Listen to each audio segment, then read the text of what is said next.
Searching for software అంట. ఇదేదో glitch కావచ్చు, దీనికి వైఫై కనెక్షన్ లేదు, సాఫ్ట్వేర్ ఎక్కడ చేసుకుంటుంది. బిల్డ్ క్వాలిటీ అయితే బాగానే ఉంది. సౌండ్ చూడండి, ప్లాస్టికే మొత్తం. So fine. హాయ్ గైస్, ఈ వీడియోలో జాడ్కో యువా ప్లస్ ప్రొజెక్టర్ యొక్క స్పెసిఫికేషన్స్, ఫిజికల్ బిల్డ్ క్వాలిటీ ఎలా ఉంది, దాంట్లో సాఫ్ట్వేర్ ఎలా ఉంది, దానికి ఉన్న పోర్ట్స్, వాటి స్పెసిఫికేషన్స్ ఏంటి, ఇవన్నీ మనం ఈ వీడియోలో తెలుసుకుందాం. గైస్, మీరు కనుక ఫస్ట్ టైం వచ్చినట్లయితే ఖచ్చితంగా సబ్స్క్రైబ్ చేయండి, లైక్ చేయండి, ఈ వీడియోని మీ ఫ్రెండ్స్తో షేర్ చేయండి. Let's begin the video. So remote మాత్రం ఎక్సలెంట్ ఉంది. ఇది చూడడానికి సూపర్ ఉంది. ఇది బ్లూటూత్ రిమోట్ కాదు, దీని లోపల ఐఆర్ సెన్సర్ ఉంటుంది. సో ఇదేం మైక్ కాదు, జస్ట్ అట్లా హోల్ పెట్టిన మైక్ ఏం లేదు. దీంట్లో AAA బ్యాటరీస్ రెండు వస్తాయి. ఆల్రెడీ దాంట్లో వచ్చినాయి, అయిపోతే నేను వేరే చేసిన. ఇది ఇన్పుట్ సెలెక్ట్ చేసుకోవడం, హోమ్, ఇది మెనూ, ఇది బ్యాక్, ఇది డిస్ప్లే రొటేషన్ కోసము. సౌండ్ అయితే అన్నిటికీ యూజ్ అవుతుంది. ఇది యూఎస్బీతో ప్లే చేసినప్పుడు ఫార్వర్డ్ బ్యాక్వర్డ్ ఇవన్నీ యూజ్ అవుతాయి. సో ఇది డీ ప్యాడ్.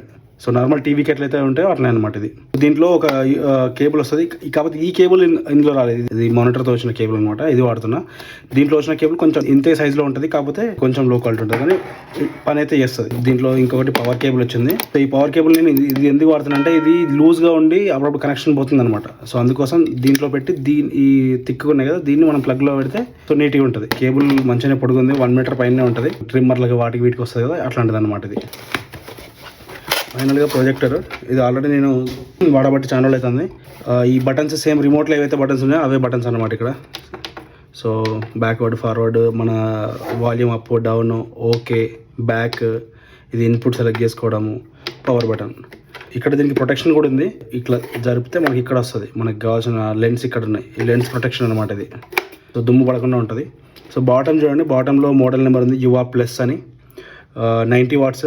మన ఇంట్లో ఉన్న ఇన్వర్టర్ మీద కూడా ఇది ఈజీగా పనిచేస్తుంది. ఎందుకంటే నార్మల్ టీవీలో 100 వాట్స్ పైన ఉంటుంది, 120 వాట్స్ ఉంటుంది, కానీ ఇది 90 వాట్స్ మీదనే మంచిగా పనిచేస్తుంది. పవర్ కన్సంప్షన్ కూడా చాలా తక్కువ ఉంటుంది. ఇక్కడ స్పీకర్ ఉంది బ్యాక్ సైడ్, ఇది 5 వాట్ స్పీకర్ దీంట్లో ఉంది. సో ఇది ఐఆర్ సెన్సర్ రిసీవర్ అనమాట. ఇది పవర్ బ్యాక్ సైడ్ ఇంజన్లో. సో ఈ సైడ్ చూసుకుంటే ఇది వెంటిలేషన్. ఇక్కడ ఇందులో ఒక ఫిల్టర్ ఉంది. దీన్ని ఓపెన్ చేస్తే మనకు చిన్న జస్ట్ హోల్స్ ఉన్న ఫిల్టర్ లాంటిది ఉంది. దాన్ని క్లీన్ చేసుకొని మళ్ళీ పెట్టుకోవచ్చు అప్పుడప్పుడు. సో ఇటువైపు ఇవి ఉన్నాయి కదా, ఇదేమో మనకి ఫోకస్ అడ్జస్ట్మెంట్ అనమాట. ఫోకస్ బ్లర్ కావడము, వెనక్కి ముందుకు అనుకుంటే షార్ప్గా కనిపిస్తుంది డిస్ప్లే. సో ఇదేమో కీ స్టోన్ అడ్జస్ట్మెంట్, వర్టికల్గానే మనం చేసుకోవచ్చు. అంటే డిస్ప్లే ఇట్లా ఈ సైడ్లో దీంట్లో ఇది ఫస్ట్ ఉన్నది హెడ్ ఫోన్ జాక్. మనం ఇప్పుడు దీంతో హోమ్ థియేటర్ కానీ అట్లాంటివన్నీ కనెక్ట్ చేసుకోవచ్చు. ఇప్పుడు దీంట్లో యూఎస్బీలో ఏమైనా ప్లే చేసినాం అనుకోండి, అప్పుడు మనం దీంట్లో నుంచి ఆడియో బయటికి తీసుకోవచ్చు. ఇది ఏవి పాతకాలం DVD ప్లేయర్స్ ఉంటాయి చూడండి, అట్లాంటి వాటి నుంచి కూడా దీంట్లోకి మనం ఇన్పుట్ ఇవ్వచ్చు అనమాట. ఇది అవుట్పుట్ కాదు, ఇన్పుట్. సో దీని నుంచి ఒక కన్వర్టర్ దొరుకుతుంది. దీంట్లోంచి 3 పిన్స్ బయటకు వస్తాయి. ఒకటి వీడియో, ఒకటి రెండేమో ఆడియో, లెఫ్ట్ రైట్ వస్తుంది. అట్లాంటిది ఇందులోంచి మనం పాస్ చేయొచ్చు అనమాట, ఏవి audio video. So USB 1, USB 2, ఇది జస్ట్ USB 2.0 పోర్ట్స్. ఏవి నార్మల్ USB ఏదైనా పనిచేస్తుంది. HDMI 1, HDMI 2, full HD 60 FPS support చేస్తుంది. ఇవి రెండు. ఫిజికల్గా అయితే ఇలా ఉంది ప్రొజెక్టర్. బిల్డ్ క్వాలిటీ అయితే బాగానే ఉంది. సౌండ్ చూడండి, ప్లాస్టికే మొత్తం. So fine. ఇది వారంటీది ఇక్కడ ఉంది హోల్, దీన్ని ముట్టుకోవాలి మనం. సో ఎట్లా ఉంది, దీన్ని నేను ఇప్పుడు మీకు ఆన్ చేసి బేసిక్ మౌంట్ ఎట్లా చేసుకోవాలి అవన్నీ మీకు చూపిస్తా.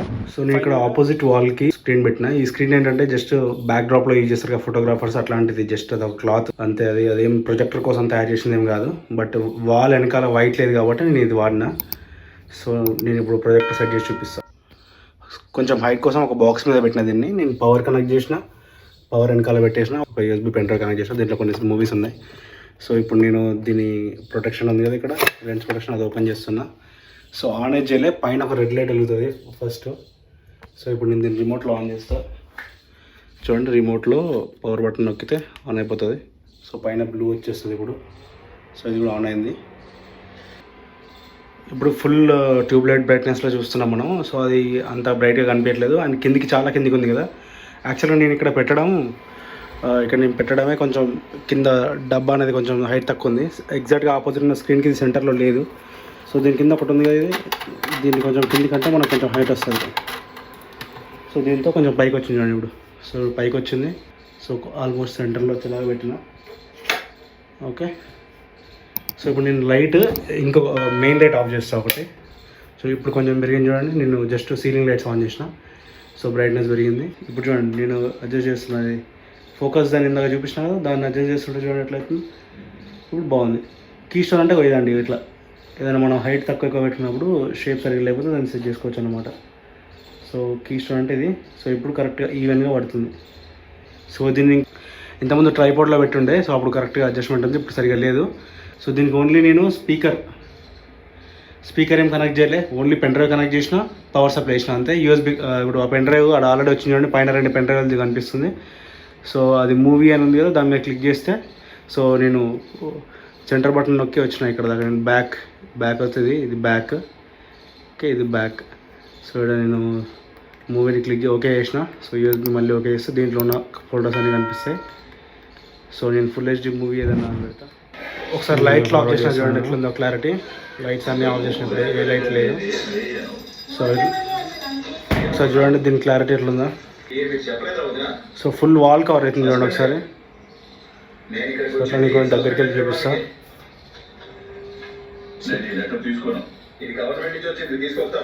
ఈ మనీకి ఇది ఎనఫ్ క్లారిటీ ఇది. సో సౌండ్ చూడండి, మొత్తం సౌండ్ పెడతా.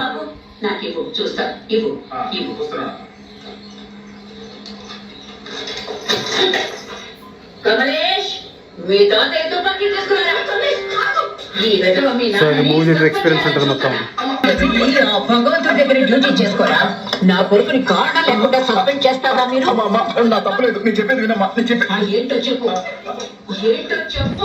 ఇప్పుడు నేను HDMI పోర్ట్ కనెక్ట్ చేసిన, ల్యాప్టాప్ కనెక్ట్ చేసిన. ఒకసారి ల్యాప్టాప్ నుంచి రాస్తా చూద్దాం. సో టెక్స్ట్ క్లారిటీ కూడా బాగానే ఉంటుంది, మనం దూరం నుంచి చూస్తాం కాబట్టి బాగానే ఉంటుంది. సో కాకపోతే టెక్స్ట్ కోసం ఇది రికమెండెడ్ కాదు, జస్ట్ సినిమాలు చూడడానికే బాగుంటుంది.